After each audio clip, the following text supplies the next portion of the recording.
The late November air bit at Alara's exposed cheeks, sharp as fractured ice.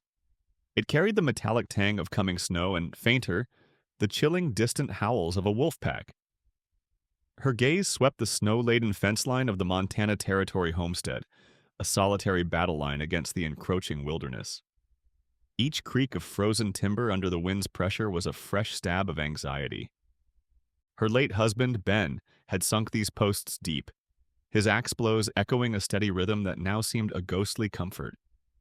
Today, only the rasp of her worn mittens on scavenged wood and the whine of the wind answered. She strained to reinforce a weakened section with a length of frozen rope, her fingers already numb inside. The sun, a pale disk, was sinking fast, painting the bruised sky in shades of violet and gray. The blizzard struck with the sudden fury of a cornered beast. One moment, Alara was squinting against the dusk. The next, the world dissolved into a blinding, swirling chaos of white. The wolves, their earlier howls now a present, guttural menace, hit the small flock of sheep huddled in their lean-to. Terror, sharp and cold, pierced through Alara.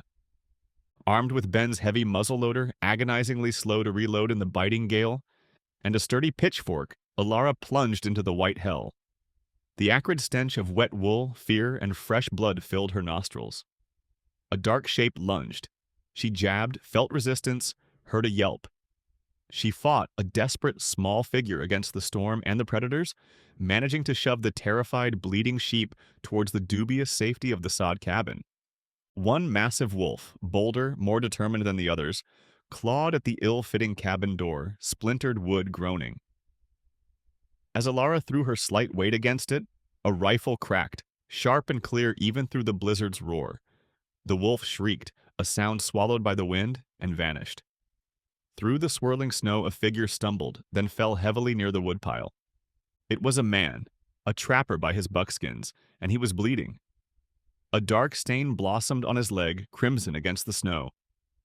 Alara dragged him, an inert weight, into the cramped cabin, the door finally barred against the howling night. The lard lamp sputtered, casting long, dancing shadows over his pale, still face. He was young, or youngish, his features harsh but not unkind in repose. His breathing was shallow. Panic tightened Alara's chest. The blizzard raged, a monstrous, living entity, sealing them in. She tore strips of linen from her meager trousseau, her hands shaking as she tried to staunch the flow of blood from the savage bite on his thigh. He muttered, delirious, "Bitterroot. For the bleeding."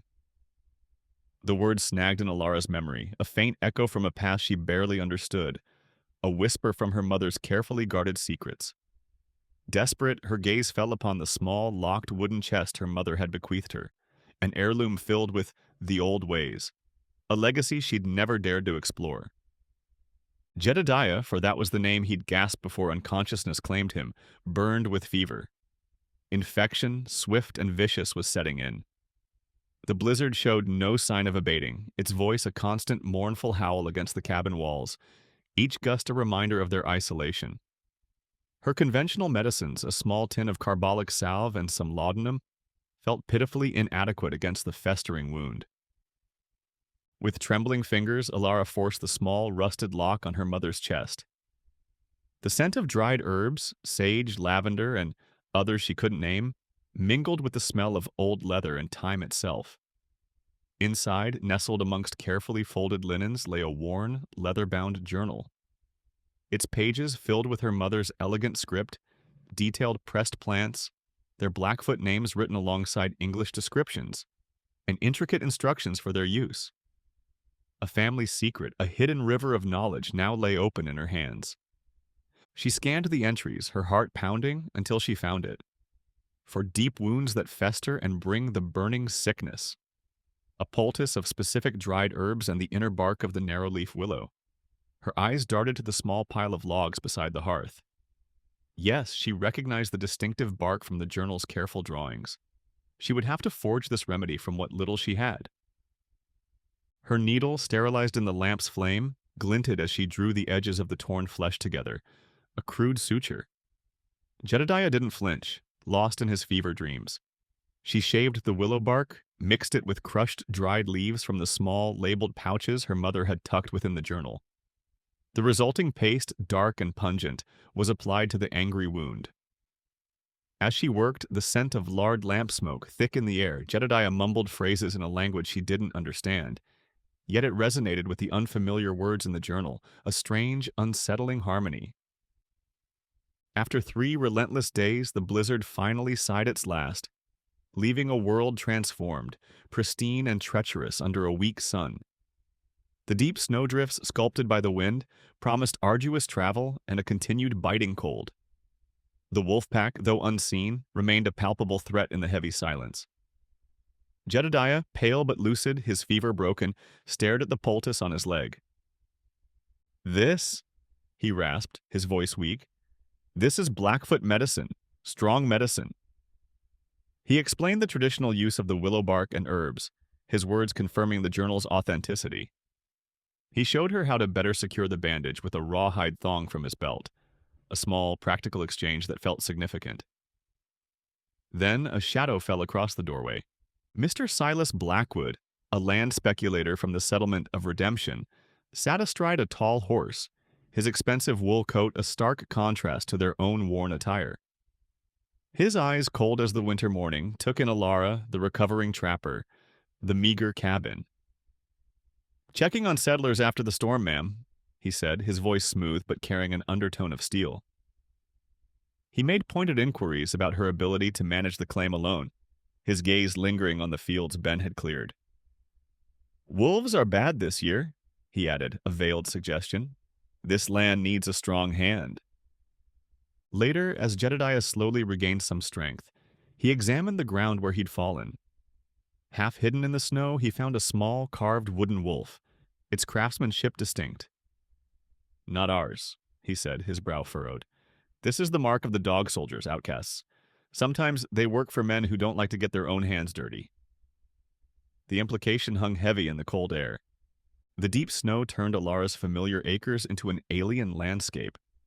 Hunting, even for small game, became a desperate, often fruitless endeavor.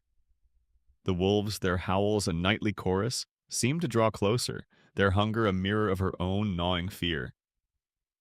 One morning, Jedediah, his leg still healing but his eyes sharp, pointed to fresh wolf tracks near the cabin, too close, and alongside them the clear imprint of a man's boot. Near the property line, he found the remains of a deer carcass, strategically placed. Bait. "Blackwood," Alara breathed, the name tasting like ash. The realization that someone was actively using the wolves, those primal terrors of the wilderness, to drive her from her home, settled like a stone in her stomach. Her food stores, Ben's carefully laid-by provisions, were dwindling with frightening speed. Hope, however, flickered in the pages of her mother's journal. "The earth provides even under snow," one entry read, alongside sketches of hardy winter roots and tubers. Using this forgotten knowledge, a skill alien to her settler upbringing, Alara began to forage for sustenance. Jedediah, leaning on a sturdy branch as a crutch, showed her how to spot the subtle telltales, a particular curl of a dried stem, a slight depression in the snow, that marked these hidden caches of food. Together they managed to unearth a small but precious supply, enough to stave off immediate starvation. He also fashioned simple, effective snares from sinew and twigs, better suited to the conditions than her unwieldy rifle. As they worked, the forced intimacy of their shared crisis deepened their understanding. Jedediah spoke of Blackfoot winter survival, of reading the nuanced language of the land, the shift of the wind, the behavior of animals. Alara, in turn, shared passages from the journal. He recognized phrases, fragments of stories his grandmother had told, connections to the earth that resonated deeply within him. One symbol, a series of interwoven lines sketched beside a pressed mountain primrose, he identified. "That marks a traditional hunting and gathering ground," he said, his gaze distant. "A place of significance for my people." He traced it on the crude map in the journal. It corresponded, chillingly, to the land Blackwood coveted, her land. They ate their meager meal of roasted roots and a snared snowshoe hare by the sputtering lard lamp. The cabin, usually a place of her solitary grief, now held a different kind of quiet, a shared resilience. We need to show them we're not easily broken, Jedediah said, his eyes meeting hers. He proposed a strategy using his tracking skills to identify the wolves' main routes and create deterrence. Clanging pieces of scavenged metal, strong scent markers, far from the cabin to confuse the pack and signal a more formidable presence. Their united front did not go unnoticed. Blackwood returned, his smile thinner this time, his eyes harder. He saw Jedediah now moving with more confidence, helping Alara preserve their small harvest of roots by burying them deep in a snowdrift insulated with pine boughs. A woman alone needs protection, Mrs. Hayes, Blackwood said, his tone implying something sordid. But your choice of protector, the good folk of redemption, might frown upon such associations. His insinuation, slick and venomous, was clear. He meant to isolate her further, using not just the wolves but the weight of societal judgment. Mr. Blackwood, she said, her voice low but firm, I choose my company based on decency, not convenience. His eyes narrowed before he wheeled his horse and departed, a silent promise of future trouble hanging in the air. The axe echo from a neighbor's distant woodcutting, once a mundane sound, now seemed to carry a warning. That evening, as the first stars pricked the vast, darkening sky, Alara searched her mother's chest again, seeking solace or perhaps understanding. Tucked beneath a layer of dried lavender, her fingers brushed against cool metal. It was a faded daguerreotype. A young woman, her mother, but with a lightness in her eyes Alara barely remembered, stood beside a young Blackfoot man. His features, noble and strikingly familiar, resonated with the tribal descriptions Jedediah had shared of his own people. A knot formed in Alara's stomach, a clue potent and unsettling to her own obscured heritage. The brief respite granted by their ingenuity was shattered by an early, unseasonable thaw. Warm Chinook winds swept down from the mountains, devouring the snowpack with astonishing speed. The small creek bordering Alara's claim, usually a placid ribbon of water, swelled into a muddy, roaring torrent, its hungry gurgle a new nocturnal threat. Water crept perilously close to the cabin, threatening to navigate its way through the sod walls and ruin their dwindling supplies. Adding to their peril, Jedediah discovered signs of fresh meddling upstream. Blackwood's men, it seemed, had attempted to crudely dam and divert a larger stream. Their aim was clear, to channel the excess meltwater directly onto Alara's land and the low-lying Blackfoot winter camp further downstream, while conveniently safeguarding Blackwood's own holdings. The human greed was as relentless as any natural disaster. The ground around the cabin became a treacherous quagmire, the air thick with the smell of wet earth and decaying leaves. He means to wash us out one way or another, Jedediah said, his jaw tight with anger as he surveyed the rising water. Alara, recalling her father's stories of fighting Mississippi floods with levees, felt a surge of desperate resolve rather than despair. She would not be so easily erased. Using the knowledge from her father's experiences combined with Jedediah's understanding of how beavers constructed their sturdy dams, they began to forge a defense. They worked relentlessly, soaked and shivering, using fallen logs, rocks, and hastily dug channels packed with sodden earth to create a temporary barrier. Alara's back screamed in protest. Her hands were raw, but the sight of the diverted water, even a small portion, fueled her. They managed to steer the worst of the immediate flood from the cabin itself, but the land was thoroughly saturated, and some of their precious stored food was inevitably spoiled by the damp. As the floodwaters began to recede, leaving behind a landscape slick with mud and debris, Jedediah pointed to certain plants newly exposed along the creek bank. "These are strong medicine," he explained, naming them in Blackfoot, then describing their uses for fevers, for pain.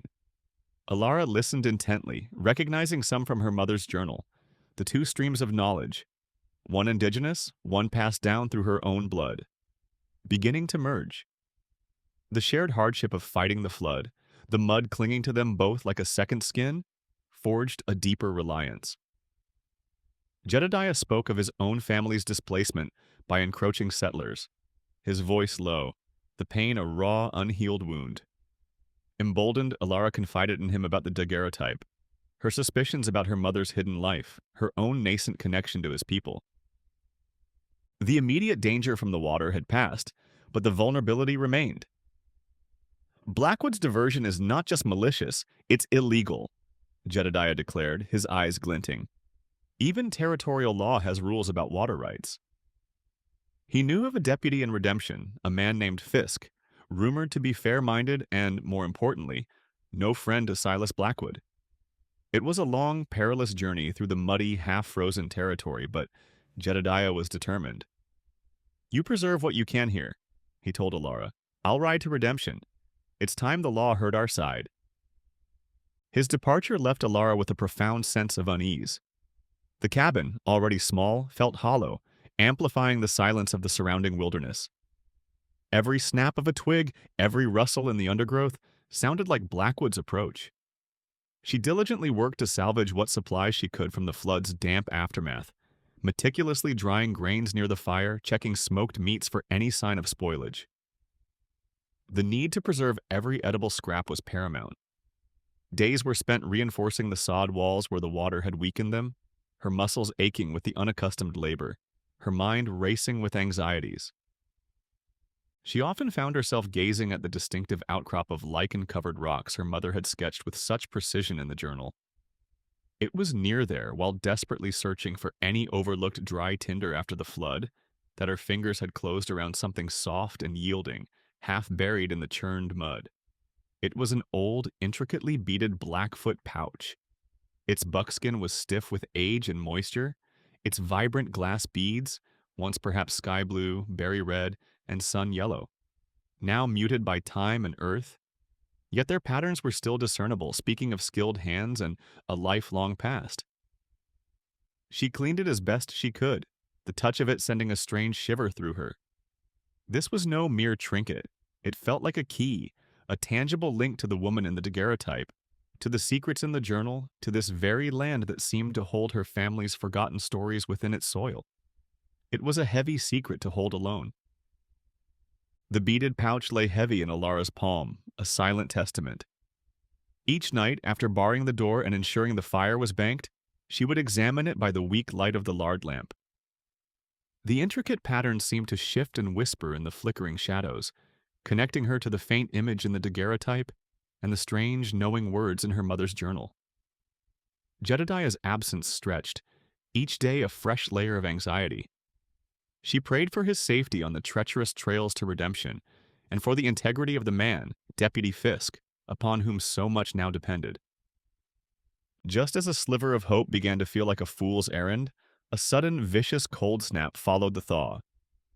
It was as if winter, briefly cheated by the Chinook, had returned with malevolent fury. The world outside the small cabin became a glittering, frozen hell. Tree branches heavy with ice snapped with alarming cracks that echoed like rifle fire in the brittle air. Travel was unthinkable. The path Jedediah had taken would now be a death trap. It was during this renewed deep freeze, the world locked tight in ice, that Silas Blackwood chose to make his move. He arrived not alone this time, but with a sour-faced bailiff from a distant county and two rough-looking men Alara didn't recognize. Blackwood, a smirk playing on his lips, presented a sheaf of papers with a flourish. A fraudulent debt ledger, he claimed, showing an exorbitant sum owed by her late husband. "Payable by week's end, Mrs. Hayes," he said, his voice oozing false sympathy, "or the claim is forfeit." Then, leaning closer, his breath smelling faintly of whiskey and something else, something rotten, he offered his alternative. "Of course, as my wife, your debts would become my concern." The words, a grotesque mockery of a proposal, sought to trap her between financial ruin and a fate she could barely imagine. A cold dread, sharper than the ice outside, pierced Alara. This was not just about land anymore, it was about her very person. But as she looked at Blackwood's smug face, a spark of defiance, kindled by weeks of struggle and the discovery of her mother's hidden strength, flared within her. Her mother's journal, filled with meticulous observations and remedies, had taught her the value of careful scrutiny. And Ben, her Ben, had been a man of meticulous habits with his accounts. "My husband kept scrupulous records, Mr. Blackwood," Alara stated, her voice surprisingly calm despite the tremor in her hands. "I will need to consult them." She spent the next 2 days in a frantic, desperate search, turning the small cabin upside down while Blackwood's men kept a cursory, intimidating watch from a distance. The bailiff remained in the half-abandoned trading post a few miles away, a constant, looming threat. Finally, beneath a loose floorboard Ben had always meant to fix, her searching fingers found it. His ledger. The entries were clear, precise, and showed no such debt to Blackwood. In fact, a small notation indicated Blackwood still owed Ben for a shipment of furs from the previous season. The relief was so profound, it left her weak, but it was followed by a surge of cold anger.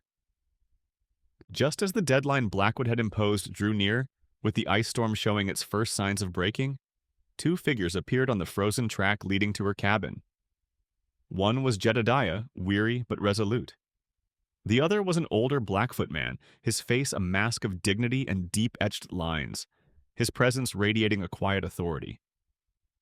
This was Star Blanket, an elder Jedediah had sought out after speaking with Deputy Fisk, who, true to rumor, was indeed making his own slow way to investigate Blackwood's numerous complaints. The reunion was brief, overshadowed by the impending crisis. Alara quickly explained Blackwood's ultimatum and her discovery of Ben's ledger. Jedediah's eyes hardened at the mention of the forced marriage. Then Alara showed Starblanket the beaded pouch. The elder took it reverently, his fingers tracing the faded patterns. He spoke in the Blackfoot tongue, Jedediah translating. The pouch, he confirmed, was a medicine bundle carrier, very old, belonging to a woman of their tribe named Bright Willow, who, generations ago, had married a white trapper. She had been given rights by her people, acknowledged by the earliest settlers in a now-forgotten agreement, to gather specific medicinal plants and conduct ceremonies on this very piece of land, near the rock formation Alara knew from her mother's journal. A right, Starblanket asserted, that should have passed down. The pieces clicked into place with breathtaking clarity. Alara's mother's journal, with its pressed plants from this land and the sketch of the rock formation labeled Sanctuary, was not just a healer's diary, it was a testament to that ancestral connection. Alara's personal history, her hidden resource, was converging with Jedediah's cultural legacy. Blackwood wasn't just trying to defraud a lone widow. His scheme to consolidate territory threatened to extinguish these ancient, recognized indigenous rights. They now had more than just Ben's ledger. They had a claim rooted deeper in the land's history than any piece of paper Blackwood could forge.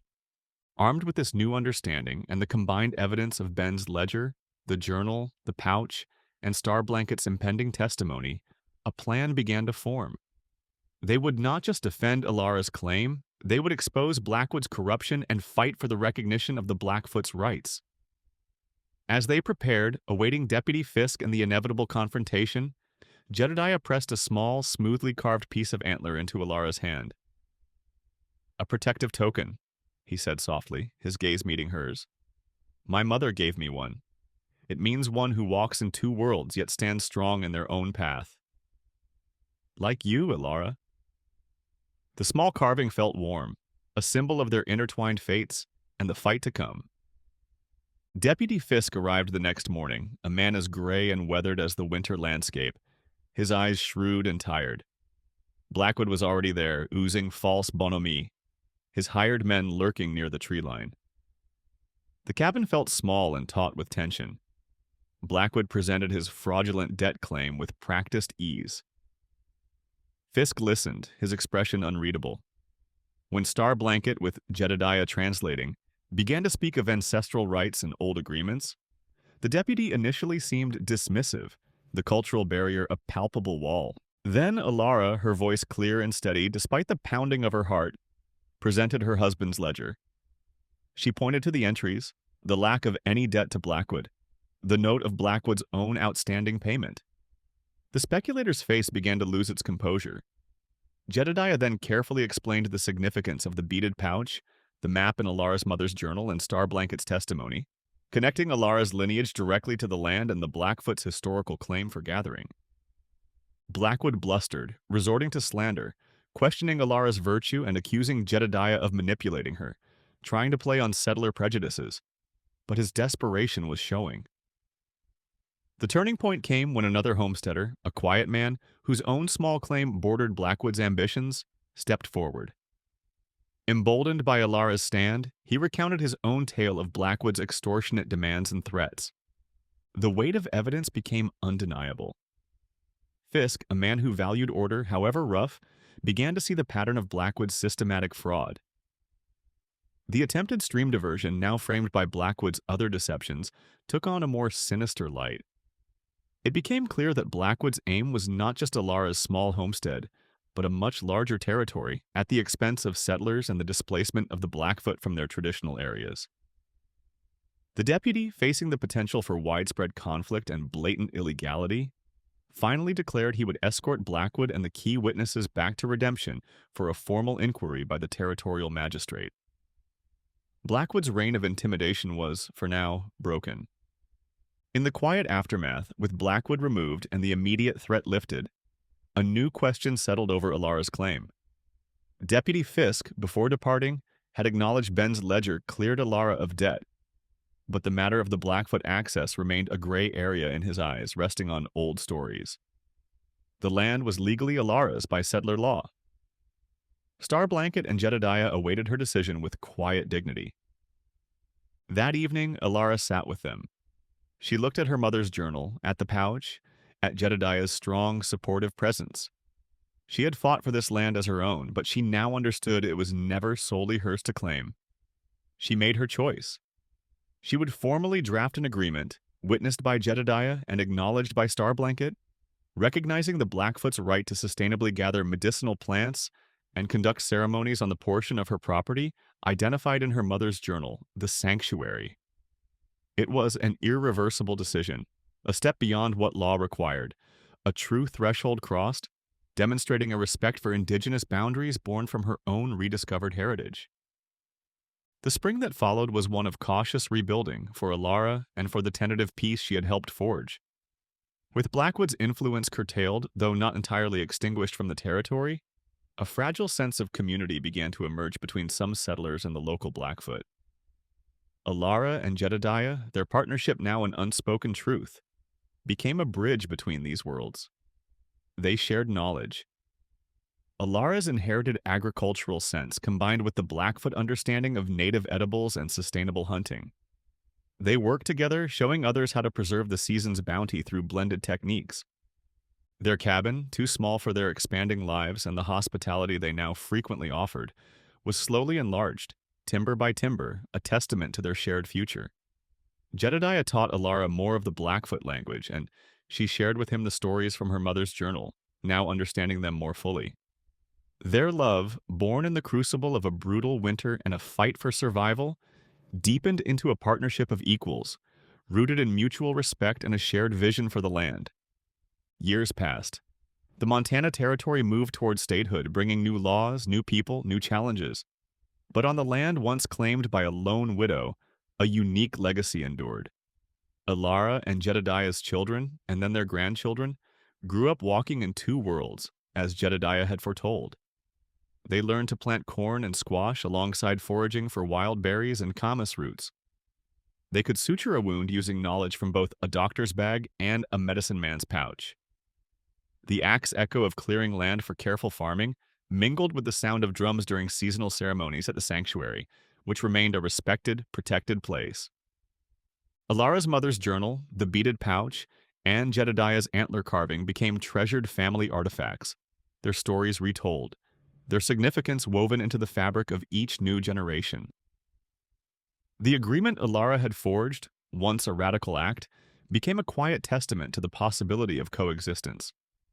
The stewardship of the land continued, a blend of settler thrift and indigenous reverence, ensuring its health for those yet to come. From their porch, Alara and Jedediah, their hair now silvered, would watch the sun set over the rolling hills, their hands clasped. The wolves still howled in the distant mountains, a wild song that was no longer just a threat, but a reminder of the enduring spirit of the land and the love that had fought to preserve its harmony.